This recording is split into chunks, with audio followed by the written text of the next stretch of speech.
Je suis l'Éternel, votre Dieu, Oui. qui vous ai fait sortir du pays d'Égypte, Ah, afin que vous n'y fussiez plus esclaves. oui. J'ai brisé les barres de votre joug J'ai brisé les barres de votre joug. et je vous ai fait marcher la tête levée. Ça, nous avons expliqué ça la dernière fois pendant pratiquement tout le service. Mais si vous Maintenant, verset n'écoutez 14. mais si vous n'écoutez pas, Bon, maintenant, la Bible dit que mais si vous n'écoutez pas, et si vous ne pratiquez pas tous ces commandements, bon, maintenant, il dit si vous n'écoutez pas et si vous ne pratiquez pas, n'est-ce pas? J'ai déjà expliqué ce que c'est que écouter et pratiquer. J'ai expliqué que quand Dieu dit que je vais débarrasser le pays des bêtes des champs, ce n'est pas que tu vas partir en brousse. Je vais expliquer ça, n'est-ce pas? Maintenant, il a en train de dire que maintenant, que si vous n'écoutez pas, ça veut dire que si la Bible te dit de faire quelque chose et tu refuses, par exemple, la Bible te dit que aime ton prochain. Et toi, tu dis que je l'ai pourquoi? Je veux aimer, je veux aimer, je veux aimer. Prenons un peu le cas, je passais le temps hier avec une de vos sœurs. Et je lui expliquais quelque chose de simple. Et je veux que vous compreniez très bien. Parce que beaucoup de chrétiens ne connaissent pas Dieu. Vous savez que l'enfant, c'est là. C'est le fils du frère Pierre, non? Nous savons que c'est son fils, n'est-ce pas? Mais il ne connaît pas son père. Il ne le connaît pas. Laissez-moi vous dire, si vous prenez l'enfant-ci, et vous partez le laisser chez le frère Emmanuel, il va dire que c'est son père. S'il grandit, c'est son père. Qui va dire à cet enfant que c'est son père? C'est nous. C'est la société. Même une femme, que son enfant colle sur elle comme un chewing-gum. Laisse-moi te dire. Ton enfant ne colle pas sur toi parce qu'il t'aime. Hein? Ton enfant colle sur toi parce que s'il a faim, tu vas lui donner à manger. C'est-à-dire que la seule raison que l'enfant colle sur un enfant colle sur quelqu'un, ce n'est pas parce qu'il sait que tu es sa mère ou tu es son père. C'est la même chose avec les chrétiens qui ne connaissent pas l'Éternel. Tu avais des problèmes, c'est vrai. Quelqu'un t'a parlé d'un pasteur, c'est vrai. Tu as commencé à fréquenter l'église, ta vie a commencé à changer, c'est vrai. Il y a beaucoup qui ne partent pas à l'église parce qu'ils connaissent Dieu. Ils partent à l'église parce que Dieu est là pour pouvoir à leurs besoins. Maintenant, ce que vous devez comprendre, c'est que vous devez connaître la personne avec qui vous marchez. Le Dieu que nous servons.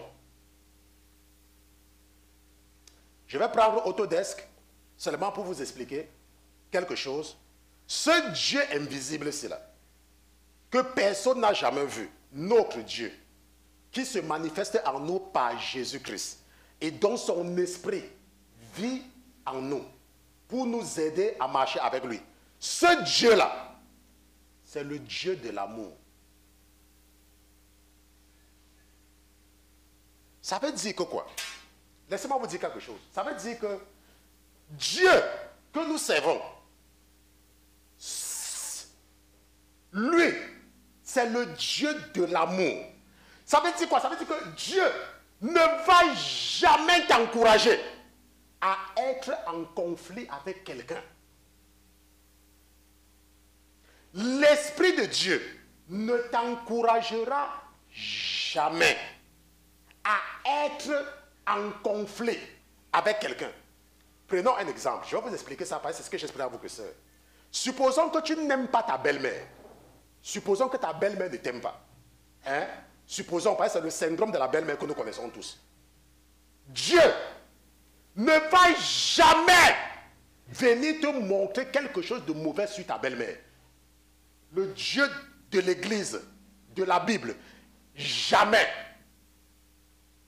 Si ta belle-mère est une sorcière, Dieu, le Père de Jésus, ne viendra jamais te dire à toi que ta belle-mère est une sorcière. Il ne fera jamais. Pourquoi? Parce que ça va créer du conflit. Vous savez ce qu'il va faire? Si ta belle-mère est une sorcière, il va révéler à un prophète en qui il a déposé son esprit.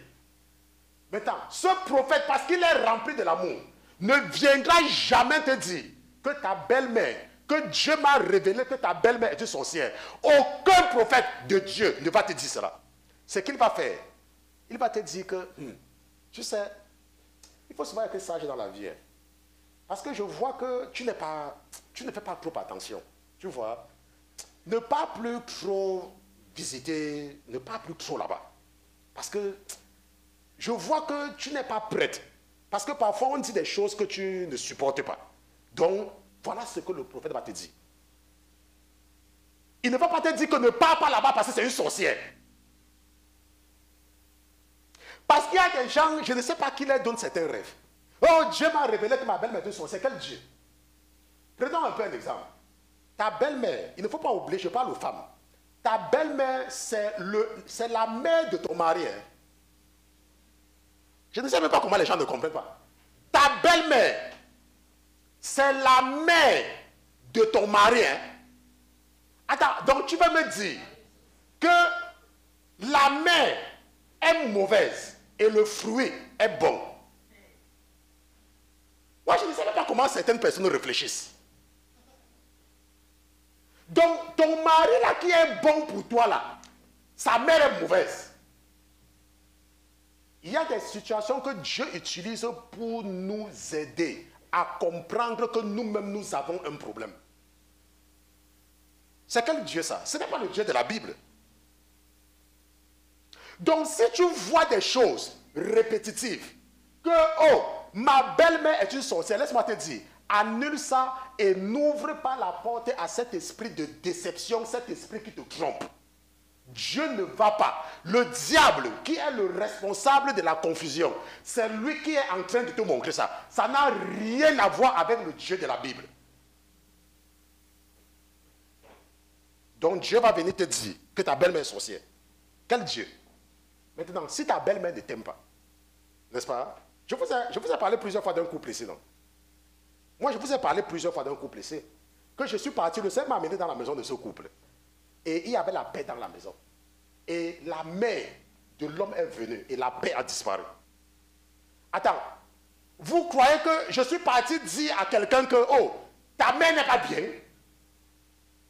Je suis passé par l'hôtel et j'ai envoyé, et je sais que les gens à qui le message est adressé, ils ont bien compris. Je sais qu'ils ont compris. Quelqu'un va te dire que oh, your mother is a witch. Your mother is a witch. Quel pasteur va te dire que ta maman est une sorcière? Quel pasteur? Aucun pasteur ne peut te dire ça. Aucun pasteur de l'Éternel ne pourra jamais te dire que ta maman est une sorcière. Maintenant, supposons même que ta maman est une sorcière. Supposons que ta maman est une sorcière. Et toi, tu es un chrétien, non? Donc, le chrétien a peur de la sorcière. Si tu es un chrétien et tu as peur d'un sorcier, ça veut dire que tu es un faux chrétien. Puisque moi, je suis pasteur, je passe le temps à insulter le diable tout le temps, rien ne m'arrive. Parce que je suis un vrai chrétien. Si tu es un vrai chrétien, tu as peur de quoi? Puisque tu es un vrai chrétien. Oh, ma mère est une sorcière. Ma mère est une sorcière. Laissez-moi vous dire, la Bible nous dit clairement que le premier commandement qui est suivi d'une promesse, c'est lorsque nous honorons nos parents. C'est ce que Dieu a dit. Donc tu veux dire que le Dieu qui dit ça, va seulement dire ça quand ça concerne tes parents.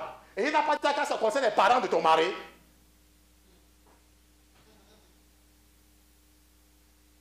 Beaucoup de femmes ont les mauvaises habitudes. Et parfois, Dieu utilise la belle-mère pour les purifier et pour les épurer.